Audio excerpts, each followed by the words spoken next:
Very very good morning. Market ഏകദേശം 340 point അപ്പാണ്. ഏകദേശം മാർക്കറ്റ് ഈ സമയം നോക്കുമ്പോൾ തന്നെ 340 പോയിൻ്റ് അപ്പാണ്. അപ്പോൾ ബേസിക്കലി ഇഷ്യൂസൊക്കെ ഒരുമാതിരി കോംപ്രസ് ചെയ്യുന്ന കുറച്ച് കാര്യങ്ങൾ ഞാൻ പറയാം. ഒരു കാരണം എന്താണെന്ന് വെച്ചിട്ടുണ്ടെങ്കിൽ നമ്മളിപ്പോൾ വന്ന 18 പോയിൻ്റ് നമ്മുടെ ജി എസ് ടി കുറയ്ക്കാൻ പോകുക എന്നുള്ള ന്യൂസ് എല്ലാവരും അറിഞ്ഞിട്ടുണ്ടാവും. ഒന്നുകൂടി പറയണമെന്നുള്ളൂ. GST കുറയ്ക്കുന്നു എന്നുള്ള ന്യൂസ്. അപ്പോൾ GST ഏകദേശം 65% ഗുഡ്സുകളുടെയും ഒരു 18.5 നിൽക്കുമ്പോൾ അത് മിക്കവാറും ഓൾമോസ്റ്റ് എല്ലാം 12% ഓർ 12%ലേക്കായിരിക്കും, അല്ലെങ്കിൽ അത് 5%ലേക്ക് മാറും. ഇങ്ങനെ സംഭവിച്ചാൽ നിങ്ങൾക്കറിയാലോ, കൺസപ്ഷൻ കൂടും. ആ കൺസപ്ഷൻ്റെ കൂടുതലാവുന്നതിൻ്റെ ഭാഗമായിട്ട് നമുക്ക് മാർക്കറ്റിൽ കൂടുതൽ കൺസപ്ഷൻ കൂടുമ്പോൾ എന്തൊരു ബെനിഫിറ്റ് കമ്പനികൾക്ക് കൂടും. അപ്പോൾ കമ്പനികൾക്ക് ബെനിഫിറ്റ് കൂടുമ്പോൾ എന്ത് പറ്റുമെന്നുണ്ടെങ്കിൽ കമ്പനികളിൽ ഇപ്പോൾ അമേരിക്കയായിട്ടുണ്ടായിരുന്ന ലോസുകൾ അല്ലെങ്കിൽ ഇന്ത്യൻ റുപ്പിക്ക് ഉണ്ടായിരുന്ന ഈ മൂല്യത്തകർച്ചകളും കുറേയധികം കൺട്രോൾ ചെയ്യാൻ പറ്റും എന്നുള്ളതാണ്. രണ്ടാമത്തെ നമ്മളൊരു മാനസികാവസ്ഥ നോക്കുകയാണെങ്കിൽ നമ്മുടെ കേന്ദ്ര ഗവൺമെൻറ് സെൻട്രൽ ഗവൺമെൻറ്റിൻ്റെ ഒരു ചെറിയൊരു കാര്യം എടുത്ത് നോക്കുകയാണെങ്കിൽ ഒരു നല്ല കൊല ടാക്സാണ്. ടാക്സ് എന്ന് പറഞ്ഞിട്ടുണ്ടെങ്കിൽ എനിക്ക് ലോകത്ത് ഇത്രയും കൂടുതൽ ടാക്സ് മേടിക്കുന്ന രാജ്യം എന്ന് പറഞ്ഞ പോലെ തന്നെ ഇന്ത്യ നിൽക്കുമായിരുന്നു. അപ്പോൾ അതിൽ നിന്നാണ് ഇന്ത്യ വളരെയധികം ചേഞ്ചസ് വരുത്താൻ ടാക്സ് കുറവുള്ള സ്ഥലത്തേക്ക് വരികയാണ്. ഇത് നമ്മളെ എല്ലാ മേഖലയിലും ബാധിക്കുന്നു. ഹോട്ടൽ തൊട്ട് സോപ്പിനെ വരെ ബാധിക്കും. അപ്പോൾ ഇത്രയും ടാക്സ് കുറവ് വന്നു കഴിഞ്ഞാൽ സ്വാഭാവികമായിട്ട് തന്നെ ചൈനയിൽ നിന്നുള്ള ഇമ്പോർട്ട്, ചൈനേനെ ഒരു ആൻറ്റി ഡംപിങ് ഡ്യൂട്ടി ഇടുകയാണെങ്കിൽ ചൈനയിൽ നിന്നുള്ള ഇമ്പോർട്ട് നമുക്ക് കുറേയധികം തടയാൻ പറ്റും. പിന്നെ രണ്ടാമത് ചിപ്പ് അങ്ങനത്തുള്ള ഐറ്റംസുകൾ ഇവിടെ തന്നെ ഉണ്ടാക്കാമെന്നുള്ള തീരുമാനം ഗവൺമെൻറ് എടുക്കാൻ പോകുന്നു. അത് ഈ ഡിസംബറിൽ തന്നെ ചിപ്സുകളൊക്കെ നമ്മൾ ഇലക്ട്രോണിക് ചിപ്സുകളൊക്കെ നമ്മളിവിടെ ഉണ്ടാക്കും എന്ന് പറയുന്നത് ബേസിക്കലി പോസിറ്റീവ് മൂവ്മെൻറ്റായി. അപ്പോൾ ഇന്ത്യ ഒരു കാര്യം കൂടി തീരുമാനമായി. അടുത്തൊരു തീരുമാനം കൂടി വേറെ അധികം പ്രധാനപ്പെട്ട കാര്യമുണ്ട്. 4 കൊല്ലം ട്രംപ് ഉണ്ടാവും. ഈ ട്രംപുമായിട്ട് നമ്മൾ യോജിച്ച് പോകേണ്ട ഒരു കാര്യമില്ല എന്നുള്ള കാര്യം കൺഫേമാണ് തീരുന്നത്. ഞാൻ ട്രംപ് നമുക്കിട്ടുള്ള വെച്ച പണി വലിയ ഫ്രണ്ട്സാണെന്നും പറഞ്ഞ് നമുക്കിട്ടൊരു വലിയൊരു പണിയാണ് തന്നിരിക്കുന്നത്. അപ്പോൾ ആ ട്രംപിൻ്റെ 4 കൊല്ലവും നമുക്ക് പ്രത്യേകിച്ച് ഒരു ബെനിഫിറ്റും പ്രതീക്ഷിക്കുന്നില്ല ഗവൺമെൻറ്. അപ്പോൾ അതിൽ നിന്ന് വ്യത്യസ്തമായി ഇവിടെ എന്താ പറയുക, ഇവിടെ കൺസംഷൻ കൂട്ടുക എന്നുള്ളത്. അല്ലാണ്ട് ഇവിടെ നിന്ന് ഇപ്പോൾ അമേരിക്കയുടെ GDP 2% GDP കുറഞ്ഞു വെച്ചിട്ടൊന്നല്ല. ഇനി എന്തായാലും വേൾഡിൽ നിന്നുള്ള ഈ സഹായങ്ങൾ, ഓയിൽ ഒഴിച്ച് മറ്റുള്ള സഹായങ്ങളൊക്കെ മാറ്റി നിർത്തി ഇന്ത്യയിൽ തന്നെ പ്രൊഡക്ഷൻ ഉണ്ടാക്കുക എന്നുള്ള ഒരു പരിപാടി, ഈ ഒരു സത്യം പറഞ്ഞാൽ ട്രംപായിട്ടുണ്ടാക്കിയ ഒരു പ്രശ്നം, ട്രംപിൻ്റെ ഒരു തീരുമാനം കൊണ്ട് നമ്മൾ ഇപ്പോഴാണ് തലയ്ക്ക് വേളി കയറിയത്. നമുക്ക് തന്നെ ഇതൊക്കെ ഉണ്ടാക്കണം എന്ന് പറയുന്നത് കേട്ടു. ജെറ്റ് ഫ്ലൈറ്റിൻ്റെ എൻജിൻ വരെ നമ്മൾ ഇന്ത്യയിൽ ഉണ്ടാക്കാൻ പോകുന്നു. അപ്പോൾ ഈ ഒരു ഗുഡ് ന്യൂസാണ്. കാരണം നമുക്ക് ആവുന്നത് നമ്മളെ നാട്ടിൽ തന്നെ ഉണ്ടാക്കണം എന്നുള്ള ആ ഗുഡ് ന്യൂസ് വന്നതാണ് ഇത്രയും വലിയ ഒരു മൂവ്മെൻ്റ് ഉണ്ടാക്കുന്നതിന് കാരണമാകുന്നത്. കാരണം ഇനി ഇവിടെ രണ്ടാമതൊരു പ്രശ്നം, ഗവൺമെൻറ്റിൻ്റെ കയ്യിൽ ആവശ്യം പോലെ വന്നിരുന്ന ഈ GST എമൗണ്ട് അത് കുറച്ച് കുറവാകും. ഓക്കെ, അത് കുറവാകൊണ്ട് ഇവിടെ ഇപ്പം ജനങ്ങൾക്ക് വലിയ വിഷമങ്ങളൊന്നുമില്ല. കാരണം ജനങ്ങൾക്ക് ഇതുകൊണ്ടൊന്നും വലിയ മെച്ചങ്ങൾ പ്രത്യേകിച്ച് കിട്ടാത്തതുകൊണ്ട് ഗവൺമെൻറ് ഉണ്ടാക്കുന്ന ലാഭങ്ങളൊക്കെ അത് നമുക്ക് ലോ ലെവലിലെ ആൾക്കാർക്ക് ഈ രീതിയിൽ കിട്ടുന്നത് നന്നായിരിക്കും എന്നുള്ളത് കൊണ്ട് തന്നെ മാർക്കറ്റ് പോസിറ്റീവാണ്. ഇനി നെഗറ്റീവിലേക്ക് വരാം. അടുത്തത് ന്യൂസ് നെഗറ്റീവ് എന്താണെന്നുണ്ടെങ്കിൽ നമ്മൾ മീറ്റ് എന്ന് പറഞ്ഞിട്ടുണ്ടെങ്കിൽ നമ്മൾ ട്രംപും പുട്ടിനായിട്ടുള്ള മീറ്റ് ഫെയിൽഡായിരുന്നു. അപ്പോൾ അടുത്തൊരു മീറ്റ് അടുത്ത ദിവസങ്ങളിൽ തന്നെ വരുന്നു പറയുന്നു, അതൊക്കെ. പക്ഷേ ഇന്ന് വൈകുന്നേരം സെലൻസ്കി ആയിട്ടുള്ള മീറ്റും വളരെ പ്രധാനമാണ്. അപ്പോൾ ഓൾമോസ്റ്റ് നാറ്റോ സഖ്യങ്ങളുടെ മീറ്റിംഗ് ഒരു സൈഡിൽ കൂടെ നടക്കുന്നുണ്ട് വാഷിങ്ടണിൽ. ഒപ്പം തന്നെ ട്രംപ് സെലൻസ്കി ആയിട്ടുള്ള ഇന്ന് മീറ്റിംഗ് ഉണ്ട്. എനിക്ക് തോന്നുന്നു ഈ മീറ്റിങ്ങിൽ വളരെ പോസിറ്റീവായിട്ടുള്ള ന്യൂസാണ് വരുന്നതെങ്കിൽ അതൊരു മാർക്കറ്റിനെ സംബന്ധിച്ച് ഹെവി പോസിറ്റീവ് ന്യൂസ്. അപ്പോൾ അങ്ങനെ വന്നിട്ടുണ്ടെങ്കിൽ വേൾഡ് മാർക്കറ്റ് കയറുമ്പോൾ ഇന്ത്യ മാറി നിൽക്കില്ല. അതുകൊണ്ട് തന്നെ ഞാൻ പറഞ്ഞത് ഇന്നത്തെ ഷെയർ മാർക്കറ്റിൽ ഇന്നൊരു കറക്ഷനോ അല്ലെങ്കിൽ വൺ സൈഡ് മൂവ്മെൻറ്റ് വളരെയധികം ചാൻസ് ഉണ്ട്. വൺ സൈഡ് മൂവ്മെൻറ്റ് വളരെയധികം ചാൻസ് ആണ്. ഇന്നത്തെ 200 പോയിൻ്റ് അപ്പായി കഴിഞ്ഞു, ഇന്നൊക്കെയുള്ള അപ്പാവും കഴിഞ്ഞു, നാളേക്കും കൂടി മാർക്കറ്റ് അപ്പ് ഉണ്ടാവും.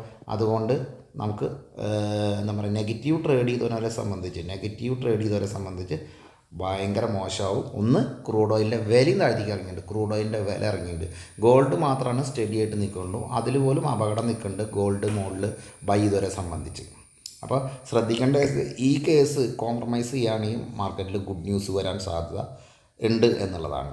2, ഈ ഗുഡ് ന്യൂസ് വന്ന് ഇന്ത്യയായിട്ട് കോംപ്രമൈസ് വരികയാണെങ്കിൽ സ്വാഭാവികമായിട്ടും ഇന്ത്യയായിട്ട് സംഭവിച്ചത് ഇന്ത്യയായിട്ട് സോഫ്റ്റ് ടേണിങ്ങിൽ പോവുകയാണെങ്കിൽ കേന്ദ്ര ഗവൺമെൻറ് ഈ പറഞ്ഞ ഓഫറുകൾ 2% ഓഫറുകൾ എല്ലാ സെക്ടറിലും വരണമെന്നില്ല. ഞാൻ പറഞ്ഞത് 65% പ്രൊഡക്റ്റുകളിൽ സെലക്ഷനായി തുടങ്ങും. പിന്നെ സെലക്ഷൻ അങ്ങനെ വരികയാണെങ്കിൽ ഇപ്പോൾ സിമൻറ്റ് അങ്ങനെ എന്തെങ്കിലും അല്ലെങ്കിൽ അങ്ങനെ മുമ്പിൽ കണ്ണി പൊടിയിട്ടാനുള്ള കാര്യങ്ങളിട്ടാലും അവിടെ സെൽ ഓഫ് വരും. പക്ഷേ ഇതിൻ്റെ അറിവ് കിട്ടണമെങ്കിൽ നമുക്ക് അടുത്ത മാസം 18-ാം തീയതി 20 എന്ന് പറഞ്ഞാൽ ഓഗസ്റ്റ് സെപ്റ്റംബർ 18-ാം തീയതി കണ്ടായിട്ടാണ് ഏകദേശം ഞാൻ പറഞ്ഞു കേട്ടോ 18-ാം തീയതി ആയിട്ടാണ് ഈ മീറ്റ് നടക്കുന്നത്. ഇത് എല്ലാ സംസ്ഥാന ഗവൺമെൻറ്റുമായിട്ടുള്ള GST മീറ്റിംഗ് വരുന്നത്. അപ്പോൾ GST മീറ്റിംഗ് അപ്പോൾ ഈ കേസ് സെപ്റ്റംബറും കഴിഞ്ഞ് ഒക്ടോബർ, എനിക്ക് തോന്നുന്നു ഒക്ടോബർ ലാസ്റ്റാണ്, ഒക്ടോബർ നവംബർ ആയിട്ടാണ് നമ്മുടെ ദീപാവലി വരുന്നത്. അപ്പോൾ ദീപാവലിക്കാണ് ഗുഡ് ന്യൂസ് പറയണേ. അപ്പോൾ അതിന് 2 മാസം സമയമുണ്ട്, 2 മാസം. അപ്പോൾ ഈ GST ബില്ല് വരുന്നുള്ള 2 മാസം കാത്തിരിക്കേണ്ട ബെനിഫിറ്റ് എന്ന് പറയുന്നത് കുറച്ച് അകലെയാണ്, ദീപാവലിക്കാണ് ഇട്ടിട്ടിരിക്കണേ. അപ്പോൾ ഈ സന്തോഷത്തിന് ഒരു 4 ദിവസം കഴിഞ്ഞാൽ ഇതിൻ്റെ ഈ സന്തോഷം കഴിഞ്ഞാൽ അല്ലെങ്കിൽ 3 days മാത്രമേ ഈ ദീപാവലി സന്തോഷം അല്ലെങ്കിൽ ദീപാവലി സന്തോഷത്തിൻ്റെ ഒരു ബെനിഫിറ്റ് ഈ 18% വരുന്നുള്ളൂ. അപ്പോൾ ഈ 65% എന്നുള്ളത് വീണ്ടും ഇന്ത്യയായിട്ട് സ്ട്രെങ്ത് ആയിട്ടോ അല്ലെങ്കിൽ നമ്മുടെ ഇഷ്യൂസുകൾ ക്ലോസ് ചെയ്യുകയാണെങ്കിൽ പിന്നെ ഈ 65% ഉണ്ടാവാനുള്ള സാധ്യത കുറവായിരിക്കും. അപ്പോൾ അത് മാർക്കറ്റിനെ വീണ്ടും ബാധിക്കാൻ സാധിക്കും. അപ്പോൾ ഇവിടെ കുറേ പ്രശ്നങ്ങൾ ഇതിൻ്റെ ഉള്ളിലുണ്ട്. എങ്കിൽ തന്നെ നമുക്ക് പോസിറ്റീവായിട്ട് ഇപ്പോൾ പോകാം എന്നുള്ളതാണ്. കാരണം നെഗറ്റീവ് ന്യൂസായാലും നമ്മൾ അറിയാൻ പോണത് അത് ഒക്ടോബറൊക്കെ ആവും. അടുത്ത റിസൾട്ടാണ്. അതിപ്പോൾ വളരെ വർത്തമാനം കൂടി റിസൾട്ട് പറയാനെന്താ 29 ആഗസ്റ്റ് ആകെ കൂടി ഇത്രയും റിസൾട്ട് ഇനി ബാക്കിയുള്ളൂ. ഇതിലൊന്നും അങ്ങനെ പ്രധാനപ്പെട്ട റിസൾട്ടൊന്നും നിങ്ങൾക്ക് പറയാൻ മാത്രം പ്രത്യേകിച്ച് ഒരു റിസൾട്ടുകളൊന്നുമില്ല. അപ്പോൾ റിസൾട്ട് ക്ലോസ്ഡ് ആണ് ഓൾറെഡി. റിസൾട്ടൊക്കെ കഴിഞ്ഞ മട്ടം തന്നെയാണ്. ഇനി കുറച്ച് റിസൾട്ടുകളൊക്കെ ഇതും കഴിഞ്ഞിട്ടും മുന്നോട്ട് പോകും. പക്ഷേ അതൊന്നും വലിയ പ്രധാനപ്പെട്ട റിസൾട്ടുകളല്ല എന്നുള്ളത് കൊണ്ട് തന്നെ നിങ്ങൾ റിസൾട്ട് കലണ്ടറിനെ കുറിച്ചിട്ടൊക്കെ വിട്ട് കളയാം. പക്ഷേ റിസൾട്ട് കഴിഞ്ഞ് ഒരു ഷഫ്ലിംഗ് ഉണ്ടാവും. ഷഫ്ലിംഗ് എന്ന് ഉദ്ദേശിക്കുന്നത് പോർട്ട്ഫോളിയോ ഷഫ്ലിംഗ് ഉണ്ടാവും. ഈ ഷഫ്ലിങ്ങിൽ പല ഷെയർസുകളും റിക്കവറി വരാം അല്ലെങ്കിൽ വരാതിരിക്കാം എന്നുള്ളൊരു കൺസെപ്റ്റിനെ പോലും ഈ GST മറികടക്കുന്നുണ്ട്. കാരണം GST കുറയ്ക്കുന്നത് ഒരു കമ്പനിക്ക് മാത്രമല്ല എല്ലാ കമ്പനികൾക്കും ആയതുകൊണ്ട് തന്നെ സ്വാഭാവികമായിട്ട് ഇതിൻ്റെ ബെനിഫിറ്റ് എല്ലാവർക്കും അച്ചീവ്മെൻറ്റ് ചെയ്യുന്നതുകൊണ്ട് എനിക്ക് തോന്നുന്നു ഈ ഷഫ്ലിംഗ് അത്ര പ്രധാനപ്പെട്ട ഗൗരവമായിട്ട് എടുക്കേണ്ട കാര്യമില്ല എല്ലാ 3 months. പക്ഷേ അടുത്ത ക്വാർട്ടർ റിസൾട്ടും നന്നാവാൻ ഇത്തിരി പ്രയാസം ഉണ്ടാവും. കാരണം ഈ 18% വരാൻ പോണത് ഇനി 2 മാസം കഴിഞ്ഞിട്ടാണ്. അപ്പോൾ 2 മാസം കഴിയുമ്പോഴേക്കും ഈ മാസത്തെ റിസൾട്ടിൽ തന്നെ ഇത് ബാധിക്കും. കാരണം ഈ 27th ട്രംപ് പറയണത് 27th തൊട്ട് നമുക്ക് ഈ ഇഷ്യൂസ് സ്റ്റാർട്ടാവും നമ്മളെ ടാക്സ്. അപ്പോൾ ബിസിനസ് ഡള്ളാവും എന്നുള്ളത് മാത്രമല്ല, ഇനിയൊരു കാര്യം കൂടി പറയട്ടെ. നമുക്ക് 27-ാം തീയതി ഡെഡ് ലൈൻ, അതല്ല പ്രശ്നം. നമ്മുടെ 27-ാം തീയതി നമ്മുടെ ഡെഡ് ലൈൻ. നമുക്ക് ഒരു പ്രശ്നമില്ല എന്ന് മുന്നേ കൂട്ടി പറഞ്ഞതാണല്ലോ. നമുക്ക് ഇവരെന്ത് ടാക്സ് ഉണ്ടാക്കിയാലും നമുക്കൊരു വിഷയമല്ല എന്ന് നമ്മൾ പറഞ്ഞിട്ടുള്ളതാണ്. അപ്പോൾ അതല്ല നമ്മുടെ പ്രശ്നം. നമ്മുടെ പ്രശ്നം എന്ന് പറയുന്നത് വേറെ രാജ്യങ്ങളിലും മറ്റുള്ള രാജ്യങ്ങളിലും ഇതുപോലെ 25% ടാക്സുകളൊക്കെ ഉണ്ട്. അപ്പോൾ അവിടെ നിന്ന് വരുന്ന ഉൽപ്പന്നങ്ങൾ ഇന്ത്യയിലേക്കും വരാൻ സാധ്യതയുണ്ട്. അപ്പോൾ ഇന്ത്യയിലേക്കും വരാനുള്ള സാധ്യതകൾ കൂടുതലാണ്. അപ്പോൾ അങ്ങനെ വരുമ്പോൾ എല്ലാവരുടെയും പ്രൊഡക്റ്റുകൾക്ക് വില കുറയും. മനസ്സിലായ? എല്ലാവരുടെയും പ്രൊഡക്റ്റുകൾക്ക് വില കുറയുമ്പോൾ ഇന്ത്യയിലും വില കുറയ്ക്കേണ്ട അത്യാവശ്യമാണ്. ഇപ്പോൾ ഇന്ത്യയിൽ വില കുറച്ചില്ലെങ്കിൽ സ്വാഭാവികമായിട്ട് ഔട്ട്സൈഡിൽ നിന്നുള്ള പ്രൊഡക്റ്റ് ഇങ്ങോട്ട് കള്ളവട്ടി കയറി വരുന്ന പോലെ വരും. അപ്പോൾ മനസ്സിലാക്കിയത് ഗവൺമെൻറ്റിൻ്റെ ഇതൊന്നല്ല, എല്ലാ രാജ്യങ്ങളിലും ഇൻഫ്ലേഷൻ കുറയുന്നതിനും ഇത് കാരണമാവുന്നുണ്ട്, ഡെഫിസിറ്റ് കൂടുന്നതിനും കാരണമാവുന്നുണ്ട്. അപ്പോൾ സ്വാഭാവികമായിട്ടും ഞാൻ പറഞ്ഞു വരുന്നത് ഇന്ത്യയിൽ സാധനങ്ങൾ വില പറയുന്ന ഒപ്പം തന്നെ വേൾഡിലും വില കുറയാൻ സാധ്യതയുണ്ട്. അതും കമ്പനികളെ സംബന്ധിച്ച് വലിയൊരു ഇഷ്യൂയിലേക്ക് കൊണ്ടുപോകും. അതിന് മുന്നേ കൂട്ടി തന്നെ 18% തന്ന് ഒരു ഹെൽപ്പ് ചെയ്തിട്ടുണ്ട് എന്നുള്ളത് പോസിറ്റീവാണ്.